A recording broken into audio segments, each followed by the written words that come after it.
한 주간 동안 잘 지내셨죠? 예. 하나님께서 우리를 사랑하셔서 다시 주의 날에 우리를 초청하셨고 또 우리 모두가 기쁜 마음으로 함께 참여를 했습니다. 오늘 성가대 찬양처럼 사실 여러 가지로 하나님의 음성을 듣고 또 우리가 느낄 수 있는데 한마디로 줄이면 하나님께서 우리를 사랑하신다는 것이고 우리가 주님 앞에 드릴 수 있는 최고의 그리고 가장 중요한 응답과 고백은 나도 예수님을 사랑합니다. 사랑이 하나님과 우리를 사이에서 뜨겁게 만나는 곳이 예수 공동체가 되는 겁니다.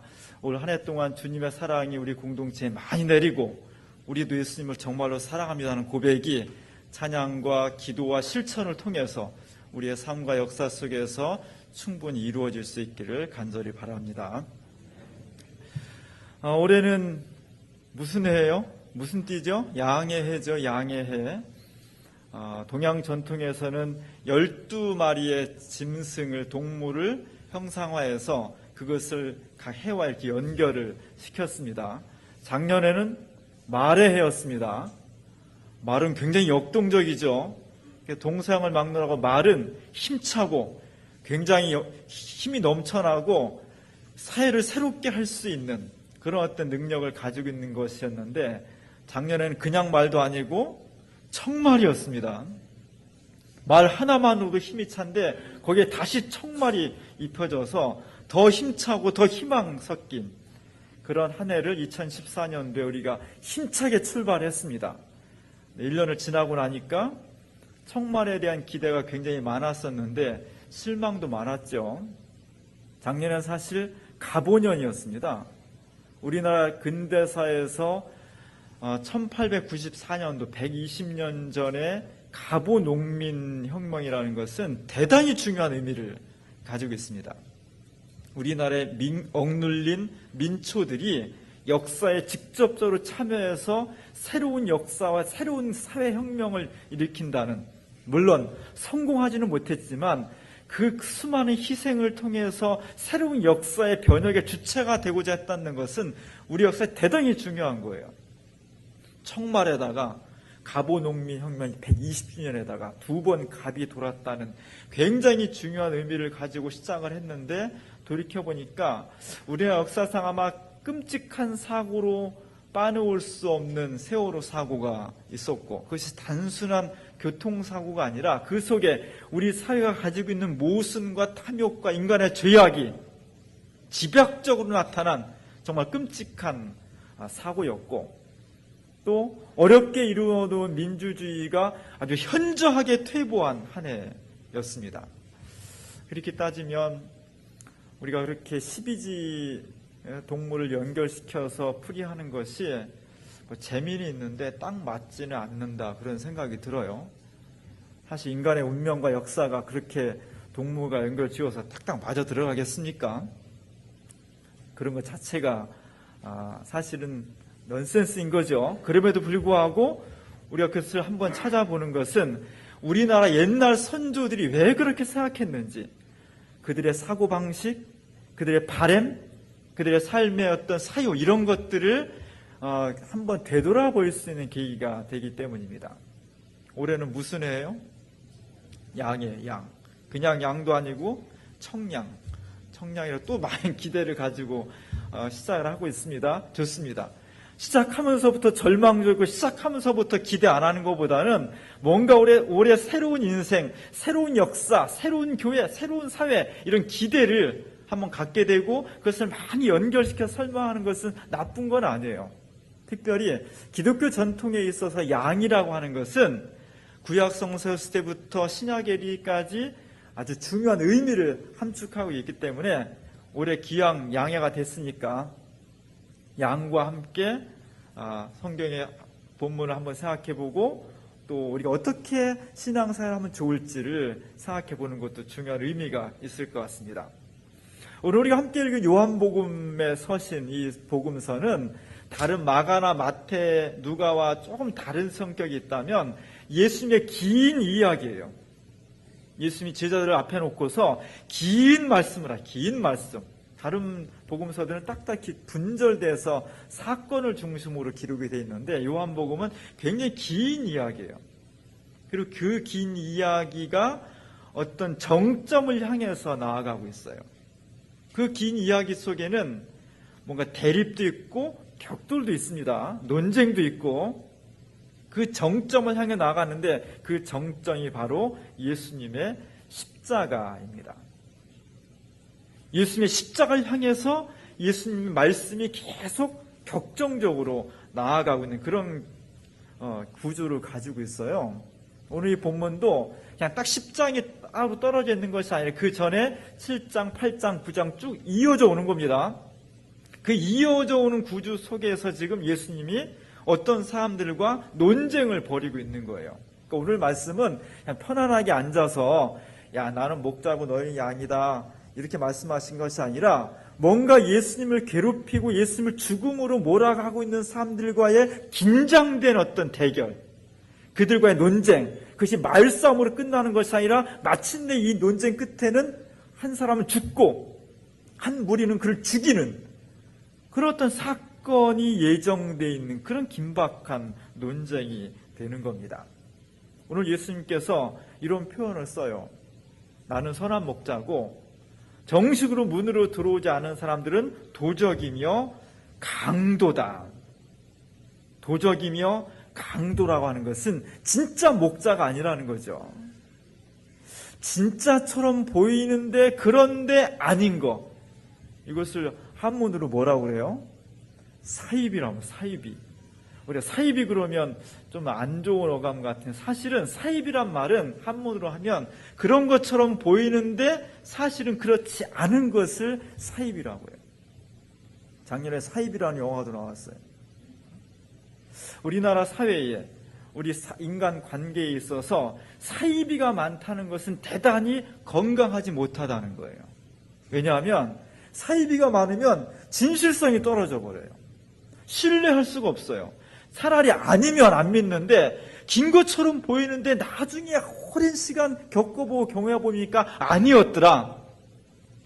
이렇게 경험한 사람은 모든 사람 모든 경우를 다 이제 의심의 눈치로 바라보게 되는 겁니다. 한국 사회에 사이비가 넘쳐나고 있습니다. 사기꾼들이 많아요.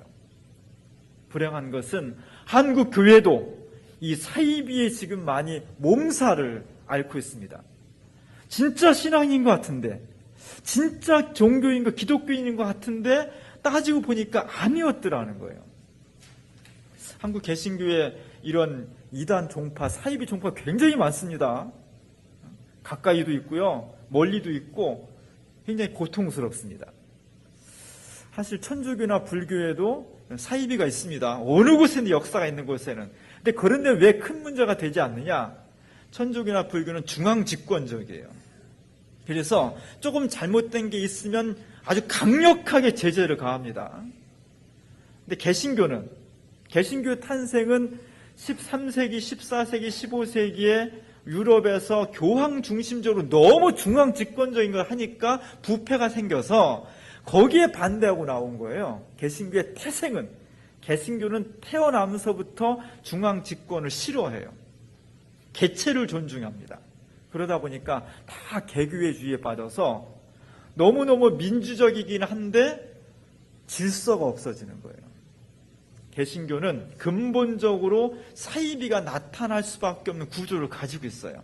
그래서 의식적으로, 의도적으로 개신교는 끊임없이 일치, 단결, 하나의 체계 이런 것을 가지려고 노력하지 않으면 끊임없이 이단이 생기는 거예요. 끊임없이 사이비가 생기고 끊임없이 무질서와 혼란에 빠질 수밖에 없는 겁니다. 오늘 예수님이 나는 진짜 선한 목자고 나 아닌 사람들은 강도고 도적이다 이렇게 표현한 것은 예수님 당시에도 사이비가 있었다는 거예요. 오늘 본문을 배경으로 하면은 사실은 양들을 사랑하고 양들을 치는 사람은 진짜 목자여야 되는데 겉으로 볼 때는 진짜 목자인 것 같은데 속을 들여다보니까 그는 진짜 목자가 아니었더라. 오히려 양을 도둑질해가는 사람이었고 양을 강도질해가는 사람이었더라. 이런 이야기를 하는 겁니다. 왜 주님이 이런 말씀하실까? 사실 예수님 당시에도 그 전에도 그 이후에도 많은 사람이 나를 구원해 줄 메시아를 기다리고 있었는데 내가 메시아다라고 스스로 자칭 메시아가 많이 있었습니다. 그래서 지금 고난받고 힘들어하는 사람들이 누군가가 나타나서 내가 메시아다니까 그쪽으로 막 쏠려간 거예요. 근데 사실은 쏠려가다 보니까 중간쯤 가서 메시아가 아닌 거예요. 이랬을 때 당하는 양들의 상처, 고통, 죽음, 이런 것들을 예수님이 많이 목격을 한 겁니다. 또 하나는 지금 예수님과 대결하고 있는 사람들의 큰 무리 중에 한 그룹은 유대교. 유대교 사람들이 예수님을 계속 핍박하고 예수님을 감시하고 예수님을 죽이려고 했거든요. 근데 그들은 스스로 하나님께로부터 보냄받은 목자라고 생각을 하고 있었습니다. 이런 이중의 대결 구조를 가지고 있으면서 예수님은 진짜 선한 목자는 뭐냐? 양들을 위해서 목숨을 바치는 사람이다. 그래서 나는 예수 그리스도로서 십자가 달려 죽을 것이고 그 죽음에 갇혀있지 않고 사흘 만에 부활할 것이다. 이것이 기독교 복음이 가지고 있는 핵심입니다. 사실 예수님을 바라보는 관점은 그 시대와 상황에 따라서 다양하게 해석될 수 있습니다. 그러나 절대로 포기할 수 없는 것, 정말과 거짓의 차이점은 뭐냐면 기독교 복음이 여러 가지로 해석될 수 있지만 예수 그리스도의 십자가의 죽음, 그것을 통해서 우리가 구원받았고 예수 그리스도는 그 죽음에 갇혀있지 않고 마침내 부활함으로써 우리에게 새 생명을 주셨다는 이것이에요. 이것이 기독교 신앙의 정체성이고 이것이 진짜와 가짜를 구별할 수 있는 가장 중요한 요점이 되는 겁니다. 우리가 다른 거 다 놓쳐도, 다른 거 다 우리가 열어놓을 수 있어도 예수 그리스도의 십자가와 부활의 신앙은 든든히 붙잡고 있어야 돼요. 이것이 기독교 신앙의 정체성이 되는 겁니다. 우리보다 2000년 전에 예수를 믿었던 초대교회 사람들, 이렇게 번듯한 건물도 없었고 법적으로 지위나 인권을 보장받지 못했던 사람들, 더 나아가서 로마 황제로부터 잔인한 핍박을 받았던 초대교회 사람들, 한 1800년 전쯤에 이 사람들은 핍박을 피해서 다 지하묘소, 로마 근교에 지하묘소로 들어갔습니다. 햇빛도 잘 안 들어오고 공기도 탁하고, 저런 지하묘소를 카타콤베라고 하죠. 어떤 사람은 저기서 태어나서 평생 저기서 살다가 저렇게 죽어간 사람도 있어요. 그 안에 뼈다귀가 막 있고. 그들은 저 속에서 우리가 언제 햇빛을 볼 수 있을까? 우리가 언제 정말 예수를 자유롭게 믿을 수 있을까? 내가 예수 믿는 것 때문에 큰 복을 받지는 못해도 이렇게 핍박과 고난과 불안을 당하지 않고 살아갈 수 있는 그런 날이 언제 올까? 굉장히 간절히 기다렸습니다. 그 간절한 마음을 벽에다가 어떤 때 예수님 모습을 그리기도 하고, 어떤 때는 십자가를 그리기도 하면서 주님을 사랑하고, 어떤 때는 그들보다 먼저 앞서가면서 신앙을 지켰던 신앙의 선배들의 모습을 그리면서 견뎌왔던 겁니다. 우리 역사를 보면 불과 30-40년 전만 하더라도 로마 황제 치하가 아닌 민주화 시대라고 하는데도 사실은 공포 시대에 들었으면 언제 경찰한테, 언제 안기부에 막 끌려가서 고문당하고 그런 공포 시대가 있었잖아요. 그 시대를 살아가는 사람들은 진리롭게 산다는 것, 바르게 산다는 것 자체가 굉장히 어려운 시대였습니다. 20세기에도 그랬는데 1800년 전에 로마 황제가 곧 법인 시대에 예수 믿는 것 때문에 묘지에 들어가서 평생을 살아가야 되는 사람들의 고통, 절망, 그들의 바램, 우리 이런 바램들을 느낄 수 있어야 됩니다. 내가 갖고 있는 신앙이 그냥 편안한 상태에서 전달된 것이 아니라 이렇게 죽음의 고비를 넘기고 실제 죽음을 통해서 끝까지 수호했던 복음의 내용이라는 것. 내가 가지고 있는 복음이 그렇게 싼 복음이 아니라 이렇게 고귀한 희생 속에서 내게 전달되었다는 것을 느낄 수 있어야 돼요. 그래야 우리가 복음의 전승자가 되는 겁니다. 제가 오늘 주부에 실은 그림은 지금부터 1800년 전에 로마의 칼릭스투스 카타콤이라는 곳에 살았던 그리스도인들이 여러 가지 그림을 그렸습니다. 지하 묘소 10m, 15m 깽도 안으로 들어간 지하 묘소에서 뭐 하겠어요? 하루 종일 찬송도 하고 기도도 하고 뭐 예수님에 대한 추억도 나누고 그러면서 어떤 사람들은 그림을 그린 겁니다. 어떻게 잘 그렸어요? 그 이후에 르네상스나 현대 화가들의 눈으로 보면 저건 진짜 초등학생 그림이죠. 그러나 뭐가 있었겠어요? 묘소 안에서. 그건 프레스코화라고 합니다. 급하게 그리는 거예요. 벽이 마르기 전에 한 번 붓을 들어서 쫙 그려나가는 거예요. 그 밑에 보면 양 옆에 양이 있죠. 양. 그리고 젊은 목자, 예수님 젊은 목자가 양을 한 마리 어깨에 메고 있습니다. 그리고 한 손에는 저게 우유통이에요. 사도 바울이 내가 사람들을 가르칠 때 어린아이에게는 너무 단단한 음식을 주지 아니하고 젖을 먹여서 키웠다, 이런 표현이 있습니다. 그런 표현대로 한 손에는 예수님이 양인 우리에게 어린아이 같이 우유를 먹인다, 그런 뜻이에요. 그림은 잘 그리지 못했습니다. 그러나 공포, 불안, 절망, 언제 자유롭게 예수를 믿을지 알 수 없는 그런 상황 속에서 저 그림을 그렸던 1800년 전에 우리 신앙의 선배들의 절망과 소망을 느낄 수 있어야 돼요. 저 그림을 그리면서 저들은 무엇을 소망했을까? 주님이 나의 목자가 되주시면 좋겠습니다. 내가 정말 이렇게 어려운데, 이렇게 절망적인, 이렇게 빛도 안 들어오는데, 그래서 어디로 가야 될지, 얼마나 견뎌야 될지 알 수 없는 이 역사 속에서 주님은 나의 목자이십니다. 저는 어린 양입니다. 나를 보호하시고 인도해 주시옵소서. 이것이 정말 피 묻은 손으로 그린 그런 절박한 기도와 염원이 저 속에 들어있는 겁니다. 오늘 주님이 우리에게 나는 선한 목자라고 해주고 있어요. 목자와 양이라는 이 유비는 이스라엘 사람들에게 아주 오래된 그 유비예요. 비유예요. 왜 그랬겠어요? 이스라엘 사람들은 원래부터 유목민이었습니다. 그래서 예수님의 말씀과 비유를 보면은 다 예수님의 생활 속에서 나온 거예요. 씨 뿌리는 비유, 뭐 양의 비유, 뭐 여자씨 비유, 다 이것이 그냥 일상생활 속에서 예수님이 관찰하고 묵상하고 생각하고 느낀 것을 비유로 들어서 하나님을 설명하고 하나님 나라를 이야기한 것입니다. 왜 양과 목자의 비유냐? 이스라엘 사람들이 수천 년 전부터 방황하고 이리저리 다니는 그런 유목민이었기 때문에 목자와 양의 비유는 이스라엘 사람들이 가장 쉽게 알아들을 수 있는 내용이었기 때문이에요. 오늘 같으면 직업이 많죠. 옛날에는 그냥 농업 아니면 축산업이었어요. 그래서 이스라엘 백성들은 아주 오래전부터 우리가 좀 더 이상 떠돌아다니지 않고 한 곳에 정착해서 살았으면 좋겠다라는 간절한 마음을 가지고 있었습니다. 그 마음이 우리에게 땅을 주시옵소서, 그런 기도가 됐고 그것이 이루어졌습니다.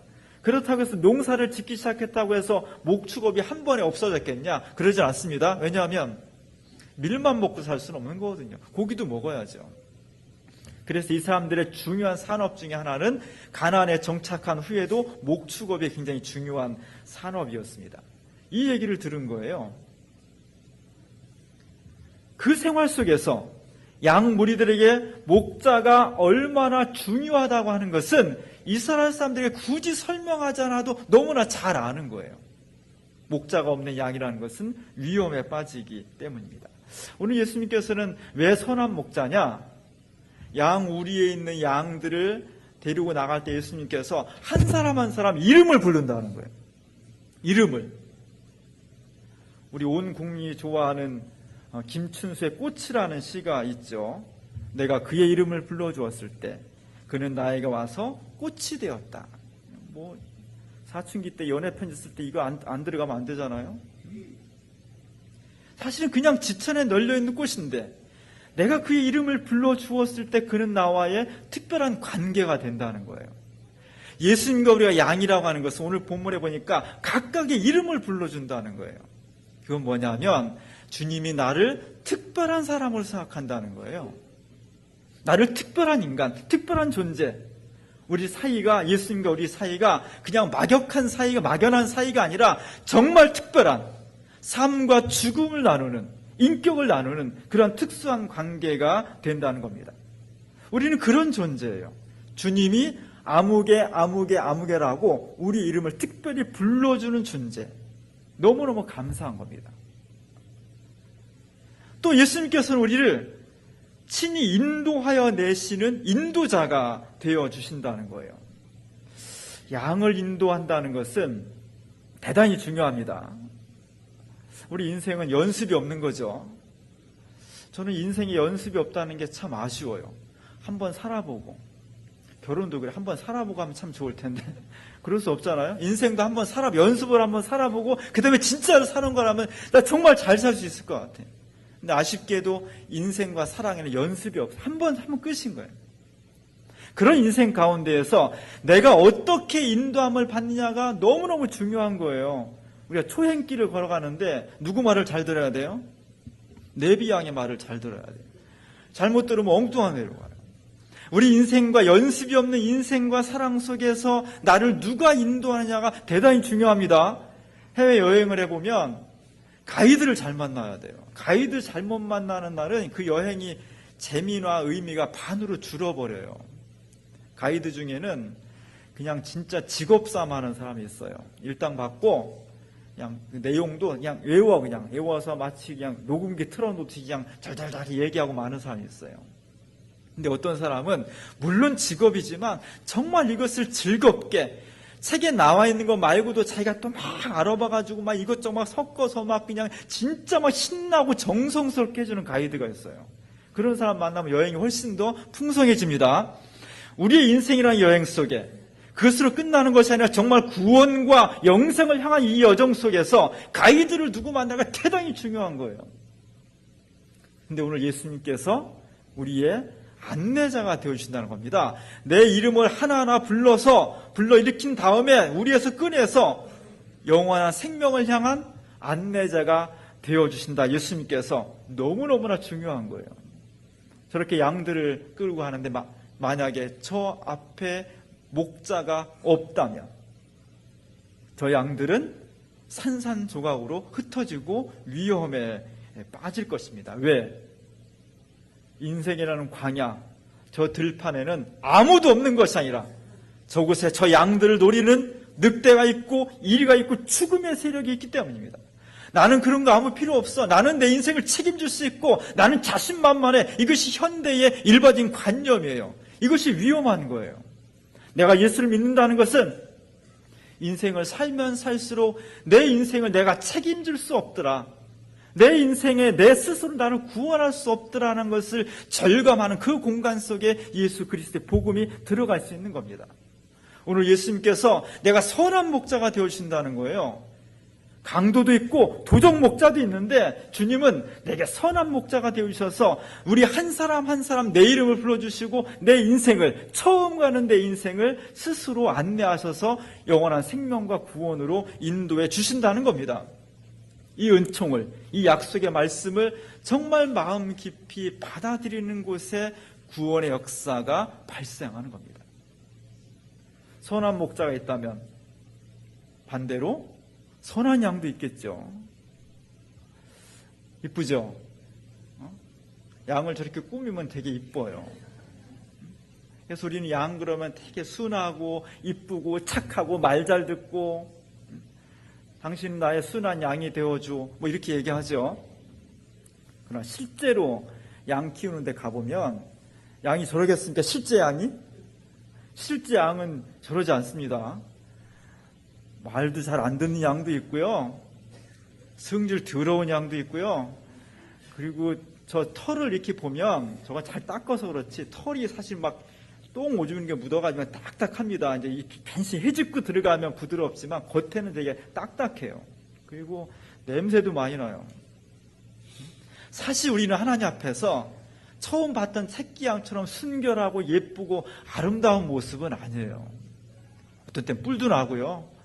말도 안 듣고 주인도 들이받고 고집도 세고 사실 그런 우리 양이 우리인데 예수님께서 그럼에도 불구하고 우리를 사랑하시고 우리를 귀여워해 주시고 우리를 인정해 주신다는 거예요. 착한 양, 선한 양은 어떤 양이냐? 예수님의 말씀을 잘 듣고 따르는 양이에요. 오늘 예수님께서 너희가 이름을 내가 하나씩 부르고 인도해 내신다 그랬죠. 그 인도함을 정말로 감사하면서 예수님이야말로 나의 생명의 주인이십니다라고 절대적으로 그분을 신뢰하면서 따라가는 양이 선한 양이에요. 공부 좀 못해도 괜찮아요. 직장 천차라도 괜찮아요. 가난해도 괜찮습니다. 질병이 있어도 괜찮습니다. 하나님 앞에서 선한 양이냐 아니냐는 내가 어떤 조건을 가지고 있든지 간에 내 마음으로부터 주님을 선한 목자로 인정하면서 그분의 음성을 사모하고 그분의 음성을 신뢰하면서 따라가는 삶, 이 사람이 진짜 선한 양이에요.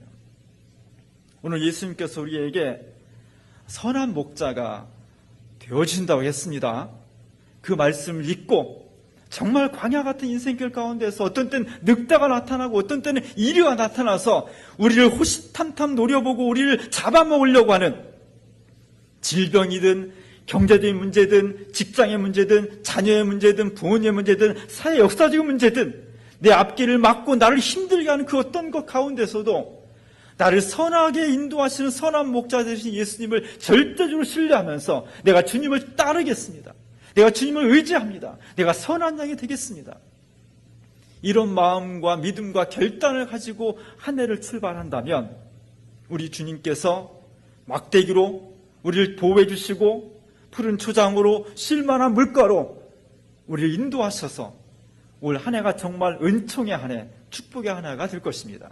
선한 목자 되신 예수님을 우리가 선한 마음으로 절대적으로 신뢰하고 그분을 따름으로써 2015년도가 그 어느 때보다도 하나님의 사랑이 내 인생과 우리의 가정과 일터와 사회 역사 구조 속에 임할 수 있는 축복의 하나가 될 수 있기를 주님의 이름으로 간절히 축원합니다. 기도하겠습니다. 은혜로우신 하나님 고맙습니다. 우리 주님께서 선한 목자가 되어주신다니 너무나 감사합니다. 우리 주님이 내 이름을 불러주시고 나를 인도해 주신다니 너무나 고맙습니다. 광야 같은 인생길 가운데에서 한 번밖에 주어지지 않는 인생길 가운데에서 우리 주님 말씀을 잘 청종하고 그 말씀을 신뢰하고 그 말씀을 따름으로써 쉴만한 물가와 푸른 초장으로 인도함 받는, 그래서 2015년도가 우리의 인생과 역사 속에서 가장 주목할 만한 정말로 행복한 한 해였다고 고백할 수 있도록 우리 모두 선한 목자와 선한 양이 될 수 있도록 축복해 주시옵소서. 예수님의 이름으로 간절히 기도합니다.